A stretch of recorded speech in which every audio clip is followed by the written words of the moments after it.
قطار بنائیں، اپنی لین میں رہیں، ٹریفک قوانین کی پابندی کریں، کوڑا کچرے دان میں ڈالیں اور اسی طرح کی بہت سی ہدایات روز ہماری نظر سے گزرتی ہیں، لیکن ان ہدایات کی عملاً پیروی کم ہی نظر آتی ہے۔ کسی بھی معاشرے کے لوگوں کے رویے ان چھوٹی مگر ضروری عادات سے جانچنے میں مدد ملتی ہے جنہیں عرف عام میں سیوک سینس اور عمومی رویہ کہا جاتا ہے۔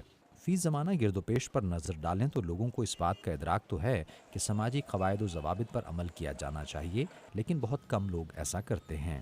جڑواں شہروں راولپنڈی، اسلام آباد میں موجود مختلف علاقوں سے تعلق رکھنے والے افراد سے جب اس بارے میں پوچھا گیا تو کسی نے اس کی وجہ قانون کے نفاذ میں کمزوری، تو کسی نے اسے معاشرے میں پائی جانے والی افراتفری اور نفسا نفسی کا شاخسانہ قرار دیا۔ جب لوگ خوشحال ہوتے ہیں تو سارا کچھ ہی دل کرتا ہے لوگوں کا کام کرنے کا، لیکن جب ہر بندہ ہی اسی چکر میں ہے کہ میں نے پہلے جانا ہے، میں نے پہلے جانا ہے، تو وہ پھر بہت مشکل ہو جاتا ہے یہ کام۔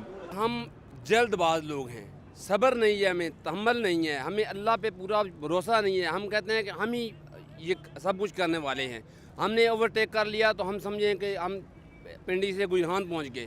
ہمیں یہ نہیں پتا کہ ہمیں اوورٹیک کرتے ہوئے اگر ہم کریں گے تو ہمیں کتنے گھنٹے جو ہیں پیچھے والے ذلیل ہو جائیں گے۔ اسلام آباد کا ذکر کیا جائے تو یہاں صورتحال دیگر شہروں کی نسبت بہتر ہے اور عمومی طور پر شہری صفائی ستھرائی اور دیگر قوانین کی پاسداری کرتے نظر آتے ہیں۔ بیسکلی سر ہمیں خود چینج ہونا ہے، ہمیں لرن کرنا ہے کہ اگر گاربیج ہے تو ڈسٹ بن میں ڈالنا ہے، سڑک پہ تھرو نہیں کرنا۔ پارکنگ ہے تو پارکنگ میں لگائیے، آپ ایف ہیزرڈ لگا کے اس کو آن کیجیے، ہمیں خود کو ٹھیک ہونا ہے تو سب کچھ ٹھیک ہو جائے گا۔ میں اپنے بچوں کے ساتھ موو کرتی ہوں تو مجھے یاد ہے جب ہم چھوٹے تھے تو ہم گاڑی سے باہر چیزیں آرام سے پھینک دیتے تھے۔ اب یہ بچے مجھے نہیں پھینکنے دیتے، یہ مجھے ٹوکتے ہیں کہ آپ یہاں پر غلط ہیں اور یہاں پر آپ ٹھیک ہیں۔ ڈرائیونگ کرتے ہوئے مجھے کہتے ہیں آپ نے کسی کو راستہ روکا آپ نے، تو مجھے لگتا ہے یہ جو اگلی جنریشن ہماری آ رہی ہے یہ ہم سے بہتر ہے۔